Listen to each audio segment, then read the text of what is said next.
and I would like to introduce our keynote moderator, Dominique Rocca. Dominique Rocca has broken innovation barriers from the founding of Source Books, her publishing company. Source Books has become one of today's largest independent publishers through a willingness to innovate, pioneering new formats, including integrated mixed media titles in both print and digital, its fast-growing Put Me in the Story app and website, and its digital reading club for romance readers. Dominique constantly challenges the industry to think more creatively and brings the conversation to the public with one of the most popular groups on LinkedIn. Please join me in welcoming her as she comes to lead our Q&A. We will have microphones being carried around the room to take your questions.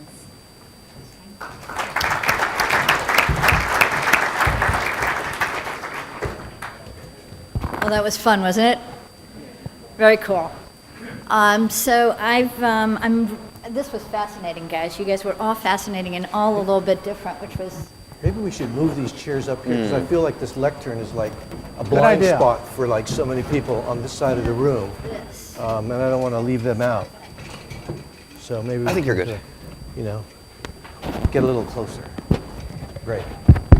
Okay, just don't fall off stage. We're all good. That's- All right, so one of the things that I think, let's try this for a process. I'm going to ask a number of questions, and then we're going to open it up to you guys, if that's okay. So I put a couple of questions together for our guests. One of the things that's really different about this conference is that it has both book people and magazine people. And in this world of digital and print, who has the advantage, if either, that is, books or magazines, and why? What do you guys think? Jeffrey, would you like to start? I had talked about how these things merge and become essentially television, but I think they're largely different media. So I don't know that I see either has an advantage over the other. Got it. Got it. Steve, you have a point of view? Because you've been in both places. That only means I can't hold a job for longer than a period of years, and I get restless. They serve such different but overlapping purposes. I mean, on the one hand, the idea that readers, as Jason had said, you could unbundle, to use your words, the chapter from the whole book. The world that we might be entering an age of quotation and selective reading, where chapters are delivered to readers as so-called heat-seeking missiles are said to be received by their intended target, slightly alarms me, because it's one thing to cherry-pick an author's book. It's another thing to have the Sitzfleisch and the attention span to sit for a whole argument. I sometimes worry in our very noisy world in which a premium is placed on the sheer velocity of information, it banishes the solitude so necessary for actual reflection and genuine wisdom. I almost think that I prefer, and it's only a kind of prejudice, but I prefer a kind of bespoke publishing, and would like to see brought up into being a kind of slow reading movement, much like the slow food movement. Yeah, that's a really good transition for part of what has concerned me, and I suspect concerns many in the room, is that on average it takes about a year to bring a book to market. And magazines are working 6 to 9 months in advance, probably something like that. In this world of instantaneous 20 seconds, did you say? You wanted your news 20 seconds? People wanted their news 30 to 60 seconds. Okay, got it. How is it that we're supposed to compete in that world? What do you guys see that we should or could be doing to provide that kind of both instant access, but also the curation and the work that goes into making a book in a year? I mean, I don't think you compete with that. It's the role of news or newspapers to be in those 30 to 60 seconds. What the magazine business has found is that publishing a news weekly just doesn't work the way it did anymore. But this is a trend that's been going on before the internet. We found even when news weeklies were healthy, people were no longer turning to them or to the newspaper either to figure out what had happened. That had become the role of television. So I think you have great opportunities for books that can be updated, and I don't mean in the cynical way where publishers used to require textbooks to be updated every year and a half so that students couldn't sell used copies and had to buy new ones. But I think, as I mentioned, with what Al Gore's doing, to have books that can have major rewrites, and a writer, if he or she wants, depending on who their publisher is, or whether they self-publish, can update that book every day if they want. But I don't think, I think only news falls to that 30 to 60 second. But I think books will have to be more timely. Magazines are going to have to be especially more timely. And I think So faster, lots faster. Everything's going to have to be faster, but within the framework that lets them still have quality. They can't be, one of the dangers, we saw this every time there's a crisis. You saw this at the Washington shooting last week. The danger to get stuff out 30 to 60 seconds means that frequently you get things wrong. And you have, Jason, go ahead. Yeah, so I want to sort of combine this question with your previous one because I think there's a spectrum here. You asked about what is the advantage, who has the advantage, and if you define advantage as the opportunity for incremental revenue, I think you need to look at newspapers, magazines, and books on a continuum of freshness of information and relevancy of the information. So newspapers, as I well know, I grew up in a newspaper family. I mean, I accompany my dad to the presses every morning on Saturday night watching him produce a Sunday paper. It's all about that freshness, and it fades fast. It's very hard to re-acetize content years afterwards, except for archival or genealogical local community interest. Magazines are a little further in that spectrum. There's maybe a little bit more advantage. You can do a compilation of trends, but you know, after some freshness date, like you might see on a beer bottle, the information's kind of expired. You're not going to go back to Harper's Weekly from 1815 and look for technology trends. And books, of course, are sources of perennial knowledge because there's a little bit more curation, filtering, and so there's a whole spectrum here.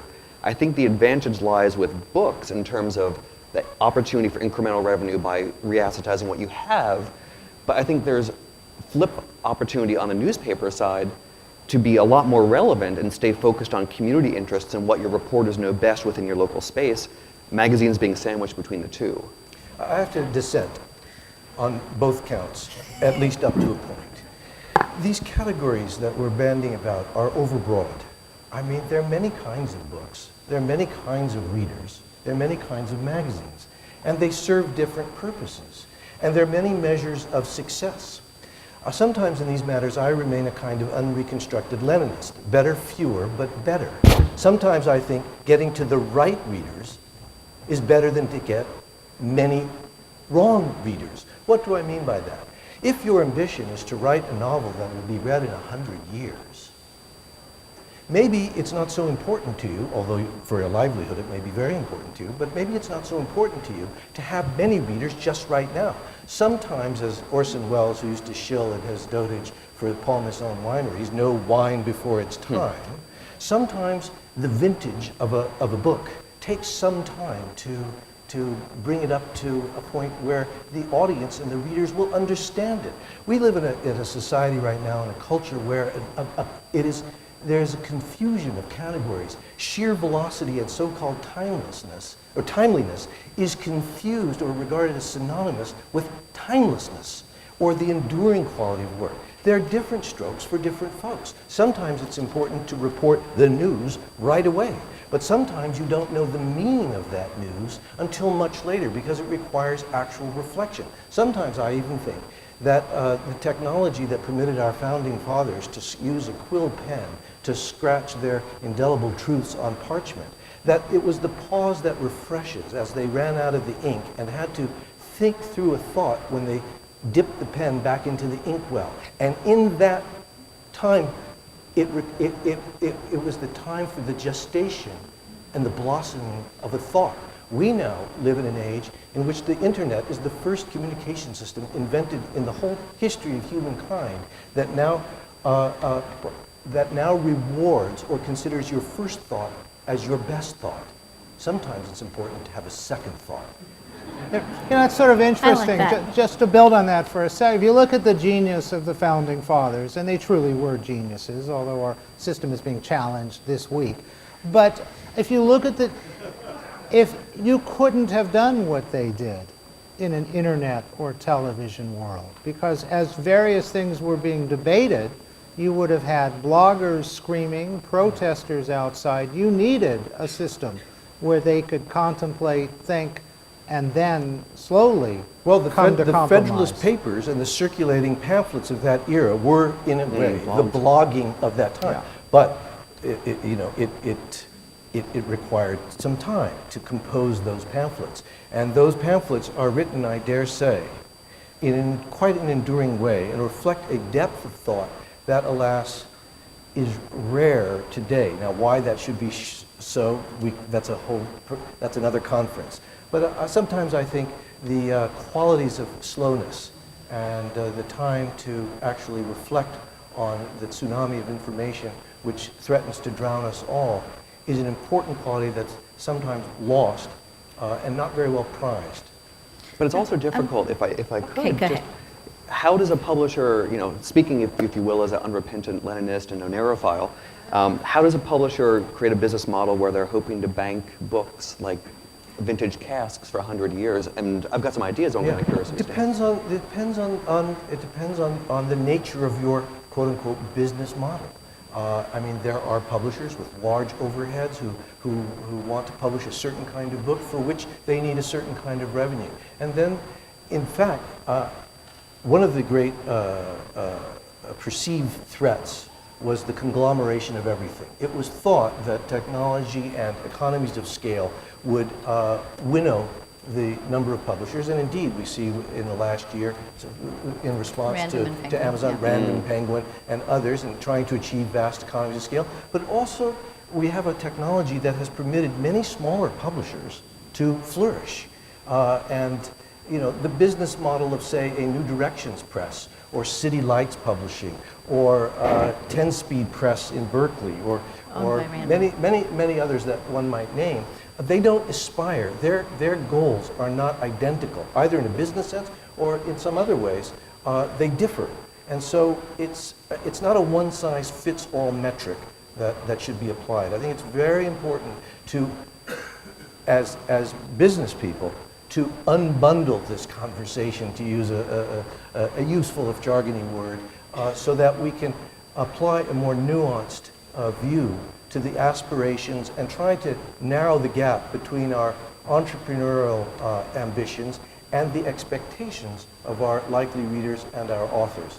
And I just think movie studios make Iron Man 3 and Fast and Furious 6 so they can make a Woody Allen movie or a small movie. Vanity Fair puts Taylor Swift on its cover so that Michael Isikoff can do serious reporting inside.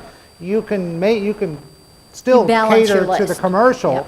so that you can do the book that may not sell so well right Portfolio away. management. But you can only do that with enlightened leadership. Yes. That doesn't demand of each and every aspect of the business that it submit a P&L form that shows that every aspect of the business has to have a profit margin identical with your best selling. In other words, so that that's a very important thing, and that has been coarsened.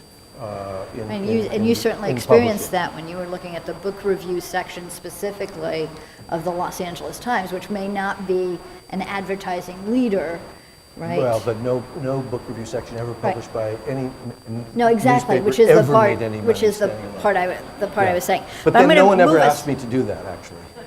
But I'm going to move us from the past a little bit to the future and ask you guys, what do you think are the most important changes, and you can pick 1, 2, or 3, that publishers, whether in the magazine or newspapers or in the book field, should be preparing for today? Publisher of big data. I mean, I hit upon that in my presentation. I really would love it if you guys take that message home about whether it's your customer or your relationship with your retailers or distributors, but to be able to know and engage and mine that data, not just about your customers, but also about your books. What do they say? Is it still relevant? I think it's possible to bandy around social a little bit too much, and I think a lot of people do that. There are a lot of business plans that are pretty poor just about social, or I don't think that's going to work just inherently. It's got to be tied to a purpose, and what is that purpose? Maybe knowing more about your customers and giving them what they want. Hey, Jason, can I follow up on that with you? What should we be demanding or asking for from ebook and digital platforms in terms of data back? Wow, what do yeah. You know, because I think one of the problems that we've got is you gave some great examples of the data you got about your particular users of a book, but getting that across a list, I publish about 300 books a year, is kind of interesting, and it would be easier if we could get that from platforms. What can and should we be asking for? Yeah, I think publishers are in a great position where with standards like EPUB and others, you can go and ask for this and start bundling things into a reference platform that you can then take to retailers like Apple and Amazon who control how most people read. So you can say, these are features that we as publishers want to be included. That would be some amount of scriptability so you can change content dynamically within the book. That would be some hooks to the web within the book and metadata about that. It doesn't have to be stored. Coming back, yeah. Yeah. And I think there needs to be some oversight there. Do you trust Amazon? Do you trust Apple to broker that data? Should it be a third-party service? Is there an opportunity here for someone in this space to provide an open platform that everyone contributes to? IDPF, BISG, Yeah, those kinds of exactly. organizations. Now I'm going to take us back, because that was a pretty tech conversation for us, but I'm going to take us back. What do you see the changes that publishers should be preparing for? Well, I have to respond to this a little bit, because even if you should be successful at carrying this out, doing so will never, you will never find a Kafka from such a strategy, ever. What audience, what readership, however successfully you mine their desires or ambitions, would ever want to actually go out and embrace a book, which, as Kafka so famously said, a book should be like the axe that breaks up the frozen sea within us.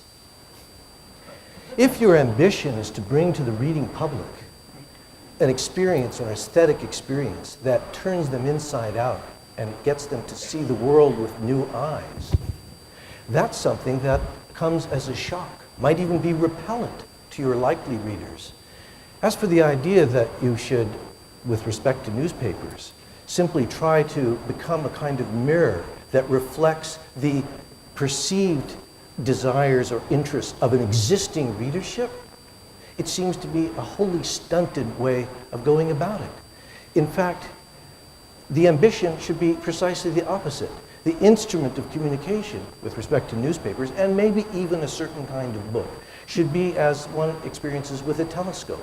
Looked at from one end, it makes the far away seem close and intimate, and you see it in detail as if never having seen it before. And turned around and seen through the other way, it makes things that we take for granted, that are ubiquitous, that are up close, such that they are rendered invisible, it suddenly throws them into far relief. And we have purchase, and we see them in sharper detail and in a new way. At its best, the yearnings of historians, the writings of novelists should, in the most enduring sense, aspire or to have that kind of consequence. No polling, no data mining will ever give you the key that would unlock the genius of the writers and individuals who are capable of creating such a thing. And nor will they give a publisher the wherewithal or the smarts to be nimble enough and canny enough to actually recognize such genius when it sits there before them. That's the thing that separates the great publishers from the mediocre publishers. Most publishers, as most writers, are mediocre, or to the west. Most of the culture is. But the things that endure, the cream that rises to the top, that will elude such strategies. Yeah, Steve, I want to just balance this a little bit. Sure. I think that there is a fundamental misunderstanding of data. And the fundamental misunderstanding is that we use data to create. We don't use data to create, we use data to inform. And those are very distinct points of view. So I'm the publisher of Poetry Speaks, okay? When I did that, people told me if I sold 300 copies, I'd be really lucky, okay? Which was the book where you could hear poets reading their own works from, et cetera, et cetera. And we ended up selling, just so everybody knows, people love poetry. They just don't know they love poetry. So that's the thing I believe about that, right? And it created a phenomenon. So informing, creating, those are different. Do you see, what do you I think? certainly accept that. I don't think these things are mutually exclusive, but I do resist the forlorn utopianism that romanticizes a technological imperative that somehow is going to provide a key that will unlock either business success or creative genius. That's all I'm saying. Roger Strauss had a pretty good record over the 50 years he ran Farrar, Straus and Giroux, and someone asked him, what's the key to it? He said, well, just publish good books. Right, and his gut was amazing. If I could interject, you know, Sure. I want to agree and disagree. You know, I was Good at panel. Google at some point, and I had the opportunity to listen to Eric Schmidt speak, and I found it almost nauseating and worrying, this technical utopianism by which technology will solve all the world's problems. Well, it won't, and there are some things that are elusive and human, and you've nailed many of them. I think when it comes to curating and selecting great content, that's important. But to use your case of Kafka, most of his novels weren't published until after his suicide. And it took one editor to reconstruct the trial in the castle in America. As we know it now, and as we know from looking at Kafka's papers, it's one editor's judgment, which he constantly revised and got wrong many times, and re-revised and re-revised. I think that's where having customer sentiment and people's reading habits could help to inform what a definitive Kafka might look like. It's not just a matter of populist appeal, but does it actually work? Is one editor twisted or warped, or has he looked at the manuscript for too damn long? So I'm going to ask one more question, and then we're going to take it to the floor, okay? And the question is, do you feel that ebooks and digital news have actually changed our reading habits? And I'd like to start with you, Jeffrey. Yes. Yes and no. We saw very quickly, we talked to lots of people who said, I love this, despite your fish vomit, I love the smell of books. I love to hold books in my hand. And of course, we use books to furnish our homes. But we found, we did some testing, and we found you put an e-reader in someone's hand, and generally within about 3 or 4 minutes, if it's a good story, they're transformed by the content, and the fact that it's an e-reader goes away. So I think the sheer convenience of e-readers, the fact that I travel constantly, and you touched on this, Jason, I can be at the gate and discover that I don't have anything to read on a 13-hour flight, and before I get to my seat, buy 3 books and have them on my reader. The fact that I can travel with 30 newspapers and 20 books and 15 magazines. And I think, as I touched in my talk on the environmental concerns, which increasingly are being raised by younger people, I think it has changed. We see, keep in mind, and you know this better than I do, we talked about the tiny numbers that books always appealed to, with the exception of a Harry Potter, and even those are relatively small numbers by television or movie standards. And I think that's what allows the kind of book, Steve, you were talking about, the fact that you don't have to appeal. In the television world, if you reach 6 million people, you're a failure. And if you reach 6 million people in the book world, you're a spectacular success. So I think this has allowed all kinds of changes. We actually see people doing more reading and more enthusiastic about reading than they've ever been before. So I think e-readers have made a very big difference. Absolutely, interesting. Steve, Jason, any comments about the way that digital has changed reading habits? I mean, I'll say, you know, even within Amazon, we often just look at numbers. And are people reading more ebooks? Are people reading more print books? And the answer is yes to both cases. There's a synergistic effect. As people buy more digital, they also buy more print. And there's a positive virtuous cycle as people are just reading more. And that's what makes me most happy about ebooks in general. It's caused more people to read and hopefully rekindle that imaginative instinct. You mentioned in your talk that human is the animal that's a storytelling animal. And that's so key. I mean, that's how we think about the world. I mean, I'm not just here giving facts, and you're not just typing into Twitter. We're telling you stories, and that's how we're engaging, and a good book should do the same. That said, I will say at a personal level, I read more print books these days. I've kind of gone retro. Yeah. Okay, we're going to start with... In the framework of cassettes coming back to music and LPs. Yeah, exactly. So we're going to take That's some part questions. of the slow reading movement. Yes, The slow reading yeah. movement. You heard it here first, slow reading. Okay, we're going to take some questions from the floor. Jason, I got a question for you. You said, question and comment, first in the comment, the curation of microdata and driving it into actionable and revenue commerce. is an infrastructure that is really just being developed. It's a huge opportunity. It'll be driven by the retail. It's not going to be driven by books. Books is really too small to drag people in. But that is going to be the next big wave.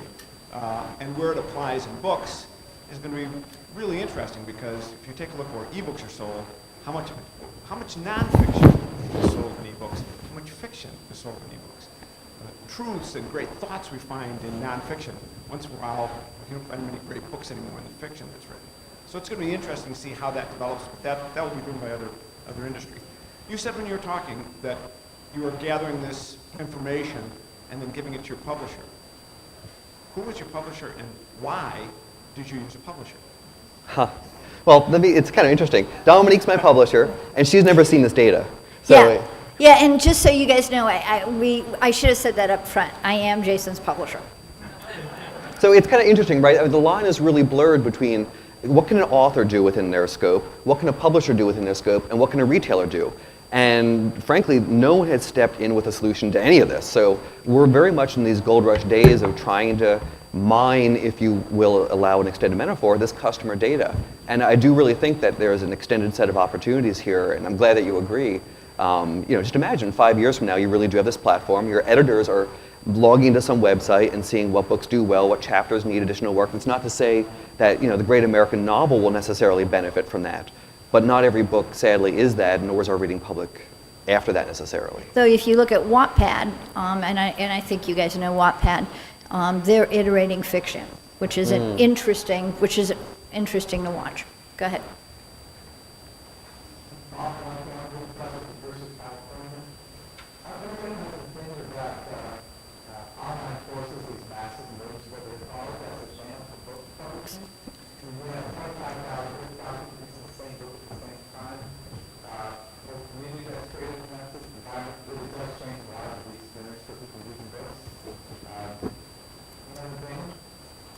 Sure. There's been incredible hype around MOOCs and online education, and now about the promise and the potential, and now there's a bit of a backlash.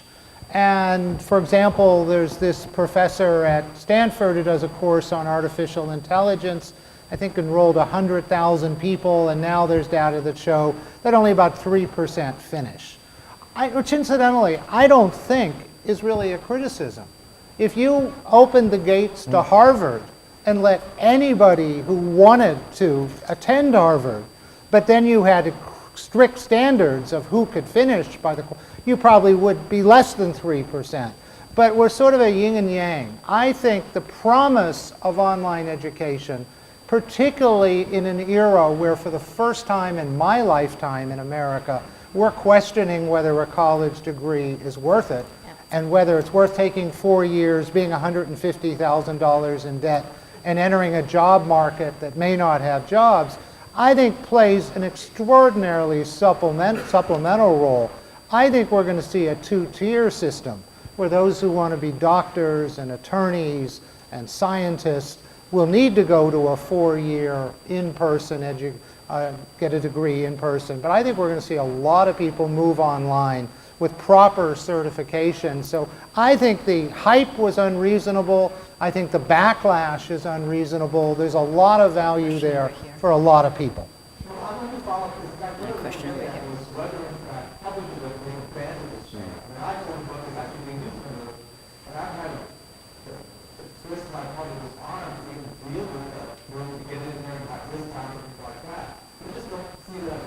Well, increasingly, I mean, I can say for Yale University Press, we're entirely aware of it and trying to take steps. But you seize on your observation with respect to the laggard quality of your own publisher.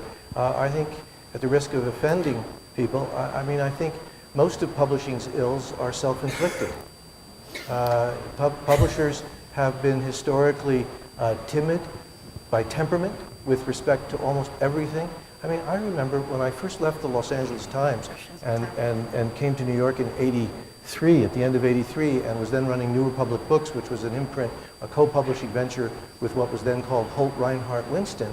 I couldn't believe the unbusinesslike way in which the receptionist answered the phone. I mean, you barely knew that you were at a publisher, which raises the larger question, which Amazon and the rest of the everything was saying, is there is a very large question. What's the value added that publishers actually impart to the authors? What do they do for the authors that the authors increasingly can't do for themselves, and even better? What do they do for the readers? What do they actually do for the booksellers? That question, which is a very challenging question, is increasingly being asked, and the answer to it will determine whether publishers survive or die. As well as whether authors survive or die. Because if publishers die, authors may not well fare that well either. I mean, the challenge here is, what is the role of a content creator in a civilization? And if there's a move towards free downloads, pirated downloads, illegal content, freebies, freemium models for everything, and we're selling our goods and distributing our goods for free, it's really difficult for a content creator to thrive, and it's difficult then for the publishing ecosystem to thrive and curate those works that wouldn't ordinarily survive or get discovered. Okay, we've got a question. What's the next question, please? Right there, go. I'm Dave Fuller. I'm the editor of the Costco Connection magazine. There's a question for Jason. That is thinking back to your chart, and especially chapter 17, which you said... Good memory. Yes, which you would consider upgrading perhaps because it scored the lowest and sort of dipped down. And, how implicit is your faith in the crowdsourcing represented in that bit of big data there? Yeah, I've got problems with crowdsourcing, I will say. You can skew your bias, and one of the worries I have with crowdsourcing is you can almost create a monoculture, right? If you look at Amazon's recommendations, those are effectively crowdsourced based on purchasing habits. And that tends to say, wow, everyone wants to read Harry Potter, I'm going to recommend Harry Potter. There's a lot of other books in similar genres that might be relevant. Because they're not as highly ranked by purchase habits, I'll never find out about them.